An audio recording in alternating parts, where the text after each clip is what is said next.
こんにちは。お元気ですか？今日は1月の22日の水曜日ですね。最近ちょっと暖かくなってきたような気がします。今日はね、本当はいつも通り5時ちょっと前ぐらいにアップしたかったんですけれども、なんかうちの近所でね、ちょっと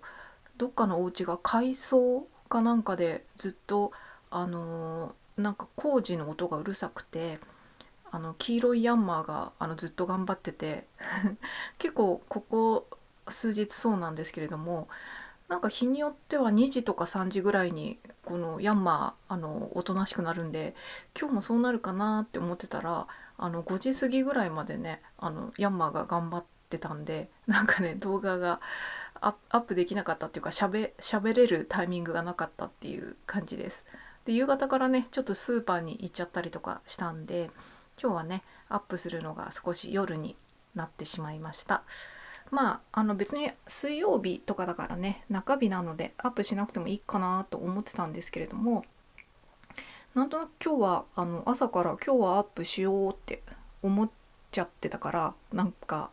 アップしたくてアップするっていう感じです。なんかどうでもいいこと喋りたいなっていう感じなんですけれども、なんかね、なんだろう、こうふと思い浮かぶことって考えると、でもね、なんかちょっとネガティブな話題が最近多いじゃないですか。で、ここ数日でもネットニュースとかね、なんかそういういろんな記事とか見てると、やっぱりね気になるのはあれですよね。食料供給困難事態食料供給困難事態対策法かとかいうのが4月から施行されるとかね、そういうのが出たりとかして、なんかちょっとそれを喋っちゃいたい気もするんですけど、詳しいことはよく知らんけど、こうなんとなくそういうの喋りたいじゃないですか。でもなんか絶対こうネガティブな感じの話題になるから、ちょっとそれはやめようっていう感じですね。今日はね午前中にコーヒー飲んでたんですけれども、ちゃんと豆から入れるコーヒーじゃなくて、ちょっと前にジム辞めた時にもらったねドリップパックのスタバのやつを飲んでました。でね、なんとなくコーヒー入れるほどじゃないけど、ちょっとこう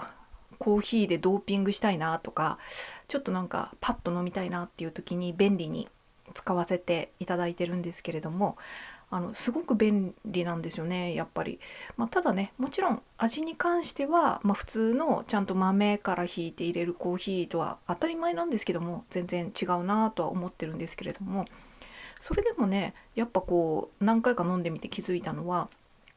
普通にね、あの夜間ポットとかからそのままこうお湯の温度とかはねある程度冷ましたりとか、厚めにとかは調節できますけども、バーってこう注いでしまうよりも、ちょっとした違いなんですけども、ドリップポットに入れて、これはこういう感じを狙って入れようとかいう風にねやって入れた方が、ドリップパックのコーヒーでもやっぱり味がちょっと違うなと思ったので、今日はねちゃんとドリップパックに入れて注ぐっていうのをしました。やっぱりドリップパックこう使ってみて、こうなんとなく自分でなんていうのかな、こうしたら美味しく入るかなっていうポイントとしては、あの結構地味な部分なんですけど、ドリップパックのこのペーパー部分、底の部分とかですね、それとかが意外とこう開けてパッと開いてカップにセットした時にちょっと下の部分が変によれてたりとかすることがあるので、そういうのをねこう下から覗き込んで、なるべく均等な形に整えてセットするとかね、そういうのとか、地味なんですけど結構それ大事じゃないって思ってるんですけども、やっぱり均等なものがこうちょっと日本語がちょっと出てこないんですけど、ちゃんと均等にちゃんとあのこお湯がこう浸透して回ってあの攪拌されて、そして均等に偏りなくこう落ちていく感じのじゃないと、これは自分が狙ってるのにここだけはこれくらいのお湯の時間が滞在しちゃってとか、なんかいろいろあるじゃないですか。ドリップパックなんでそこまでとは思うんですけれども、とにかく均等の方がいいなと。あとはこの注ぎ口がちょっと細いドリップポットをわざと使ったんですけれども、やっぱり細いお湯で注げるようにっていうのと、なんていうのかな、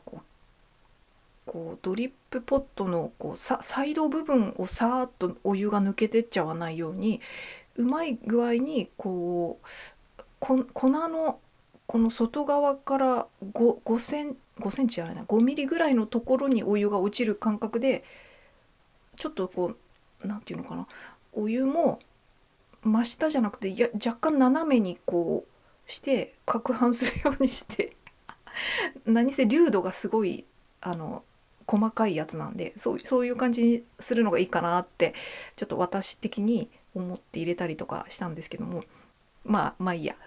とにかくね、普通にポットで適当にブワーって入れるよりもやっぱちょこっとだけ美味しく入れれましたっていう感じですね。せっかくいただいたものなので、極力美味しくいただくのがある程度なんていうか礼儀だと思ってるんで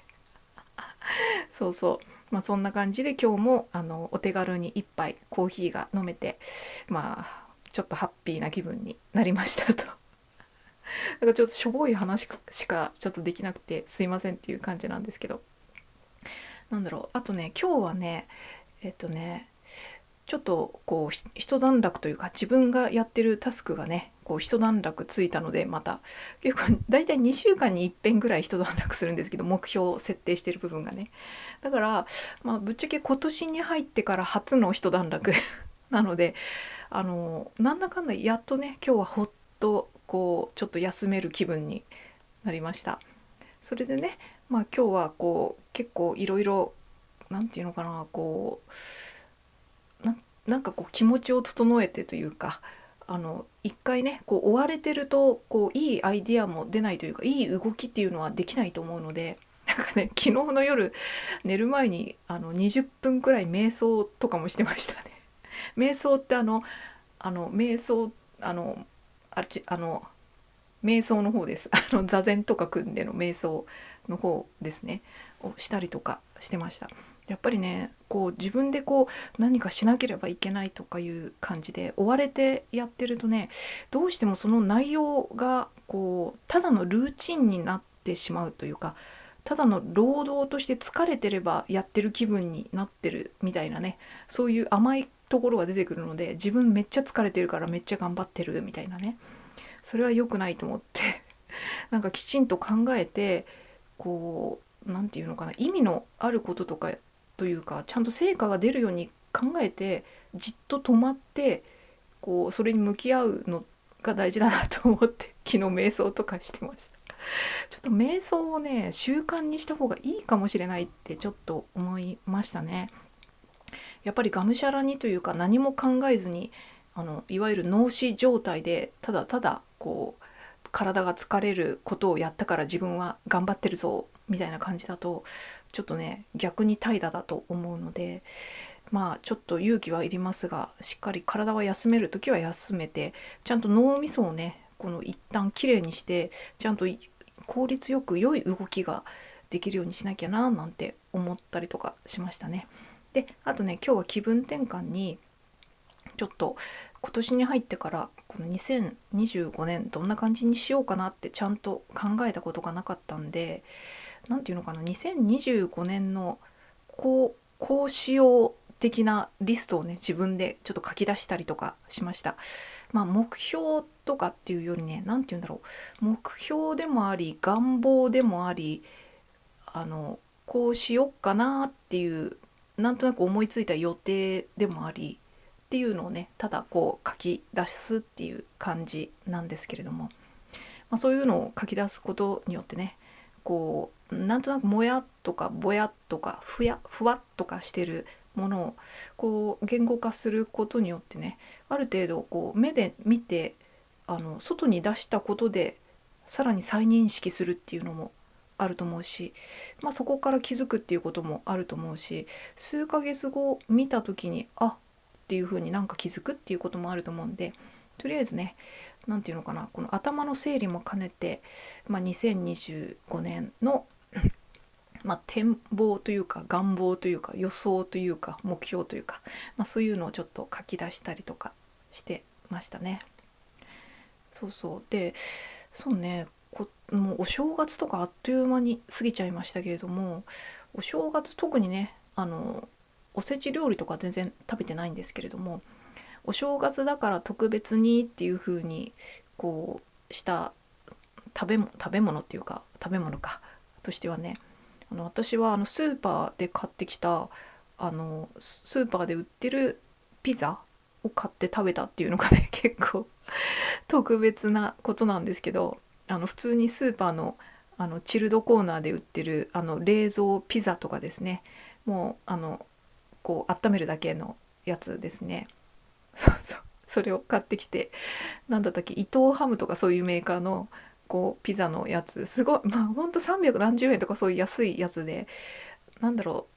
買ってきて食べたんですけど、別にねこうすごくこう高級なものだから特別っていうよりも、私にとってはチーズを食べることが結構特別なんですね。基本的にチーズは嗜好品っていう位置づけにしてるんで、普段は食べてないんですね。うわ食べたいな、チーズ食べたいなとか、もしくはその料理的に絶対にこれはチーズ入れるでしょうっていうのだけ特別に食べるっていう、特別な食べ物っていう位置づけにしてたんで、なのでそういう意味でお正月にちょっとスーパーに行った時ね、それも1日に行って買ったのかな、1月1日2日だったかな、ちょっと忘れちゃったんですけど、そのピザが売ってたんで、お正月だしちょっと特別にチーズ食べちゃおうと思ってね、スライスチーズも同時に買ってきたんですよね。だからね、お正月だからっていうことでね、チーズを解禁して、結構嬉しかったっていう、結構しょぼい話なんですけど、その普通の伊藤ハムのチルドのピザをね、魚焼き器のグリルで焼いて食べて、でスライスチーズとかね買ってきたやつはお餅と一緒にレンジで温めて食べたりとかして、久々にチーズ食べたなと思って、ちょっとねチーズを満喫できて堪能できてよかったです。はい。でちなみに私がチーズを基本的には食べてない理由って、今までの動画でねちょこちょこ言ってるんですけれども、カルシウムとマグネシウムの比率が乳製品っていうのはすごくカルシウムの割合が多くてマグネシウムの割合がすごく少ないっていう、結構極端な食べ物なんですね、乳製品って。で牛乳とかだと確か10対1とかで、チーズだとね30対1ぐらいなんですよ。だからもうそれを食べるだけで、ちょっとだったらあれですけど結構大量に食べちゃうと、体の中でのカルシウムの割合とマグネシウムの割合がね、カルシウム過多によってマグネシウムが結構少なくなってきてしまう。結果的にマグネシウムがね、この体がバランス取ろうとするんで、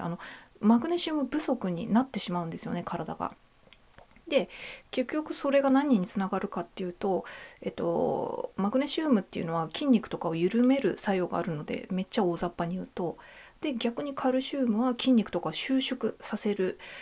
作用が、そういう逆の作用があるんですよね。だからマグネシウム不足になると筋肉をこう緩めてくれないこう感じになって、カルシウムが逆にギューッと緊張状態になりがちなので、それに伴う疾患の原因になっていることがあるんですよね。だから頭痛とか生理痛とかふくらはぎとか足とかのこむら返りとかですね、そういう筋肉が収縮することによって発生する症状の原因になっていることがあるので、全ての頭痛とか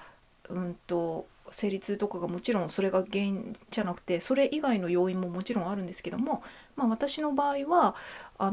生理痛とかだってね長年いろんな対策もしてきたし、こむら返りとかもね、一時期スポーツするとすぐに足がふくらはぎがつっちゃうのに悩んでたことがあったんですけれども、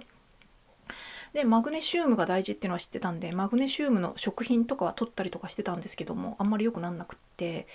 でそれでね、乳製品を控えたらそのこむら返りしなくなったのと、あと生理痛もすごくこう楽になったので、だからね、私はそういう意味で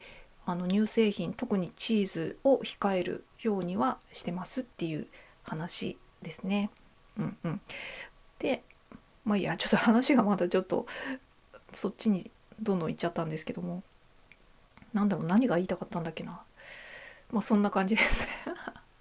そんな感じで1月もね、もうそろそろ後半に差し掛かる頃ですけども、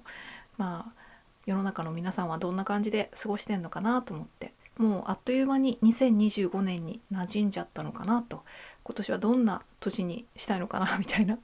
そんな感じでね、思ったりとかしてたんですけど、そうそう、それでこのね、今年こんな感じっていうのを書き出してた時にですね、もし可能であればなんですけども、一回東京に行ったりとかできたらいいななんていう希望を書いたりしました。私今のところに引っ越してきてから一回もこう遠出したことがないんですね。今自分が住んでる県内、もしくは隣の県、県境がねそんなに遠くないっていうのもあって、くらいしか行ったことがなくて、だから全然東京にも戻ってないんですよね。で来月2月でね、私が今のところに引っ越してきて丸々4年になるんですけれども、もう基本的に家に引きこもってるし、近所ぐらいしか行ってないし、交通費とかも毎月の生活費見ていただくと分かるように全然かかってないんですよ。電車にも乗ってないし、車持ってないしみたいな。だから私徒歩圏内しか移動してないんですよね、基本的に。そんな生活なんですけれども、引っ越してきて4年、そろそろね一回東京に行って、東京だ懐かしいなっていうのと、あとは前の仕事、会社の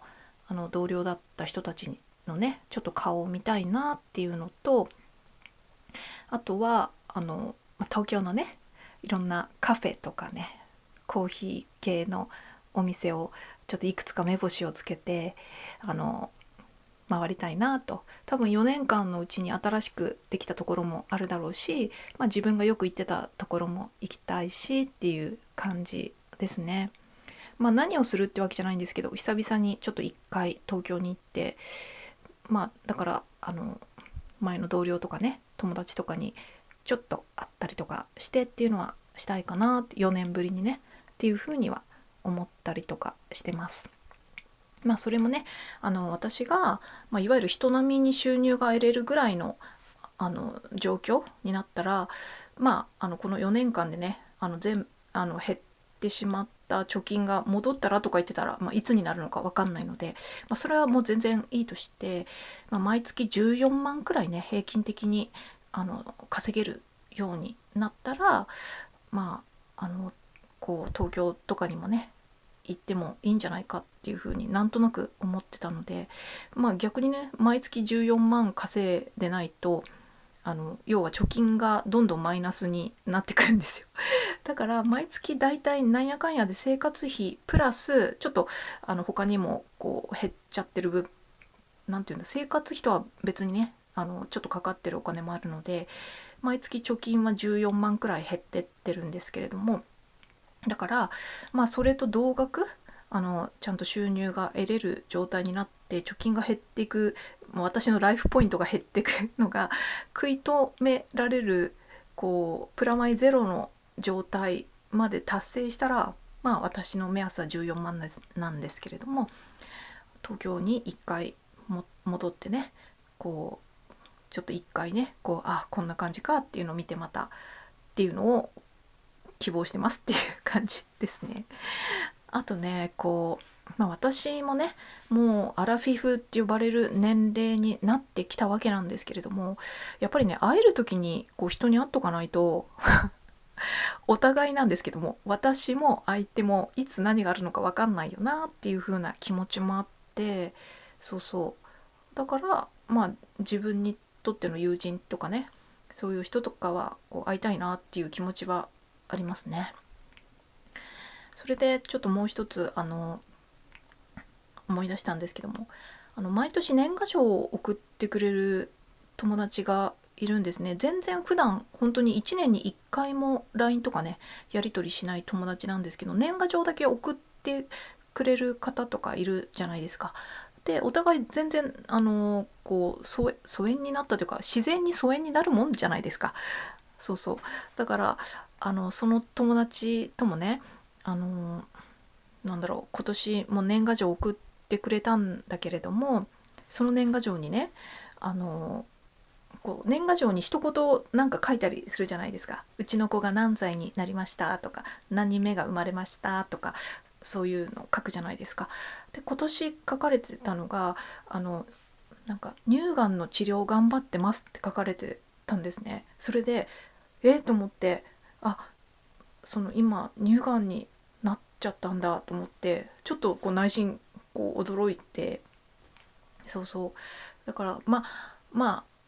いつもその年賀状の返信って私はねLINE で返信してるんだけれども、なんかこうただ病状については細かくちょっと聞くこともできずに、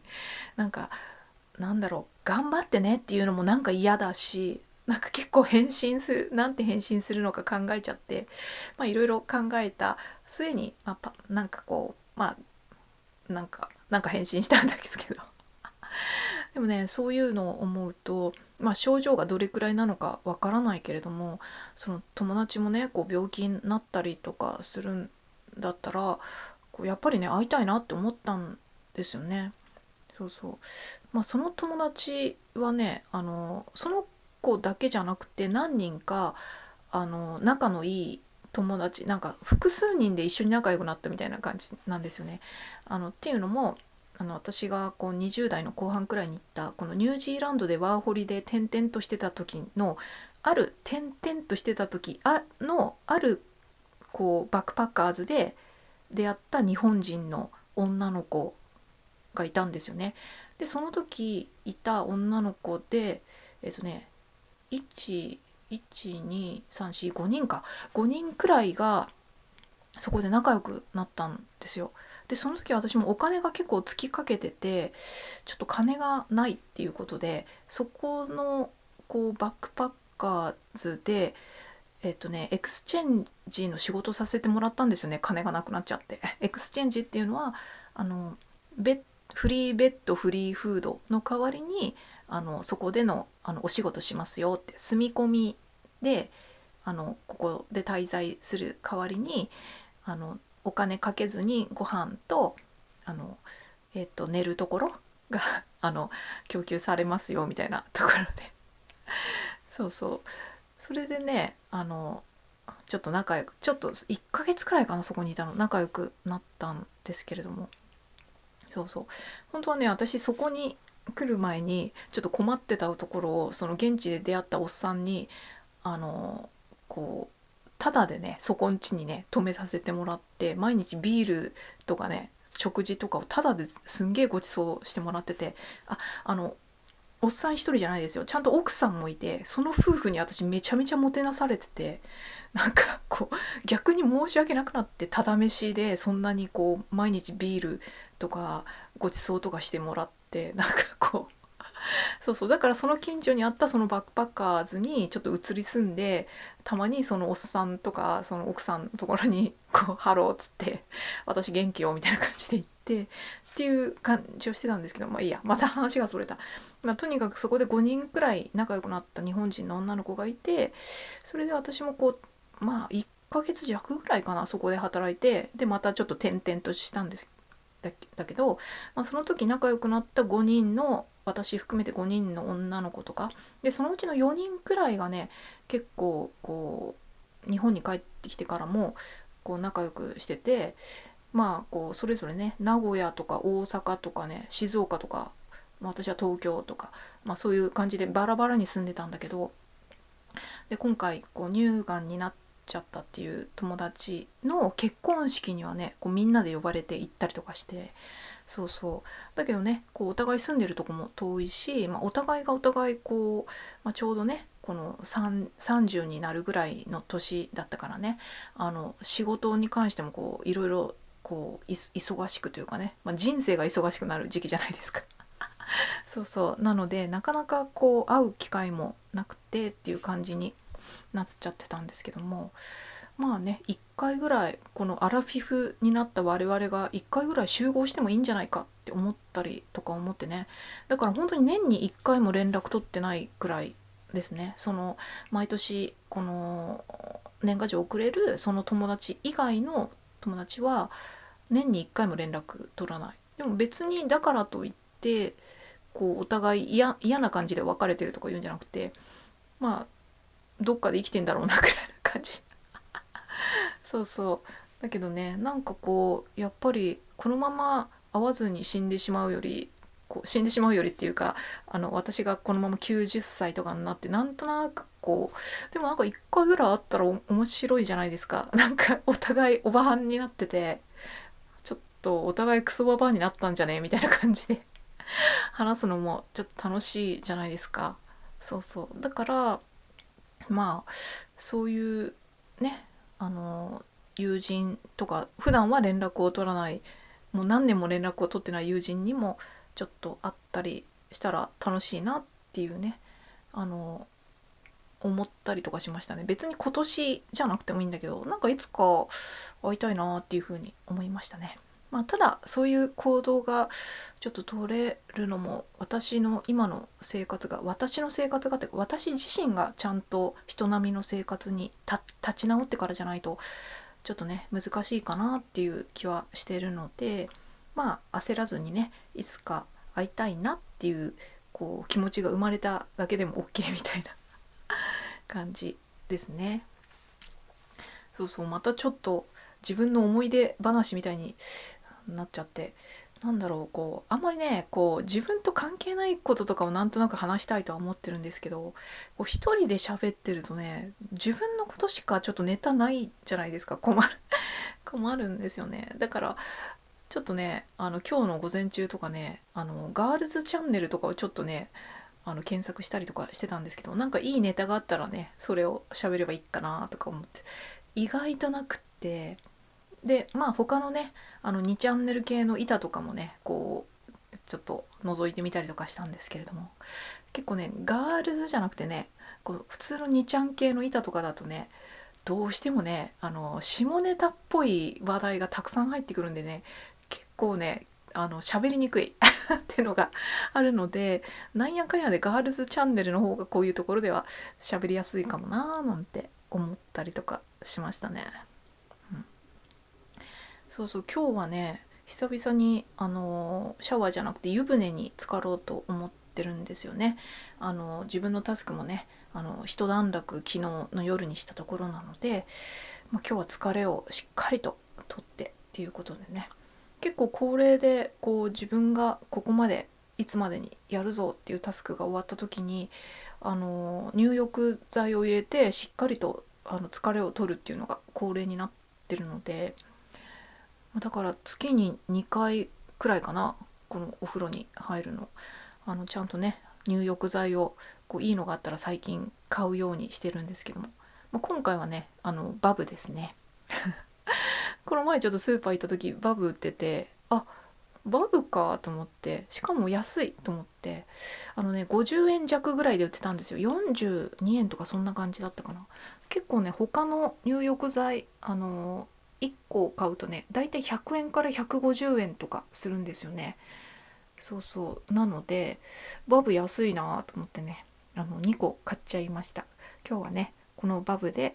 ちょっとゆっくりこうでへーって温まろうかなっていう風に思ってます。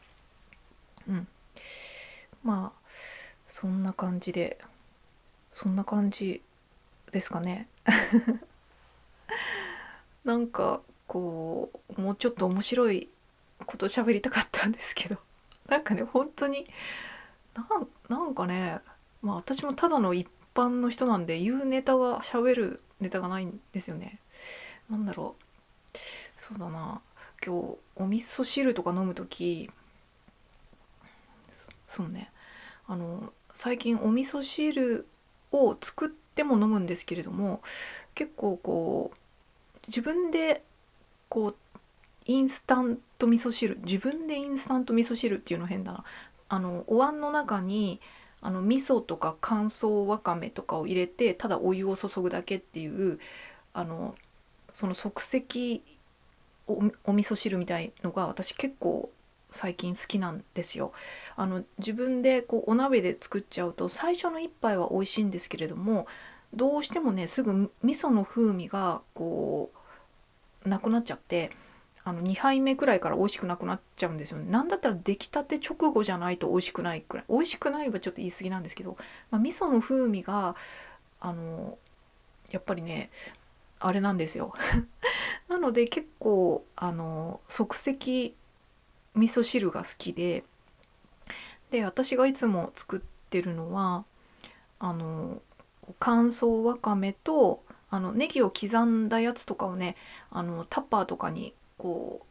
うラップでギュッてした後、こう隙間がないようにタッパーに入れてストックしてるんですけども、そのネギをたくさん入れて、あとはね、なんだろう、煮干しですね。いりこともいうか、のすごいちっちゃいやつ、できるだけちっちゃいやつの方がいいんですけど、イメージ的にはおつまみコーナーにあるアーモンドフィッシュのフィッシュぐらい小さかったらベストなんですけども、まあそれよりちょっと大きくてもいいんですけど、その煮干しを入れて、で最後に味噌ですね。でお好みで、すりごま、白のすりごまとかを入れると、栄養素もプラスになって風味もちょっとついていいかなっていう感じなんですけども、それをお湯で注ぐと、そうすると結構美味しいんですよね。全体的な野菜はネギだけなんで少ないですけども、ネギもたっぷり入れますけれどもね、ここで顆粒だしとかを入れちゃうと、そこで添加物が追加になっちゃうので、小さいいりこを入れることによって、そのいりこを食べ物としてもタンパク質としても取るし、それがいわゆるちょっと出汁が出るので、ほんと即席の出汁入りお味噌汁になるのでちょうどいいかなっていうふうに思って、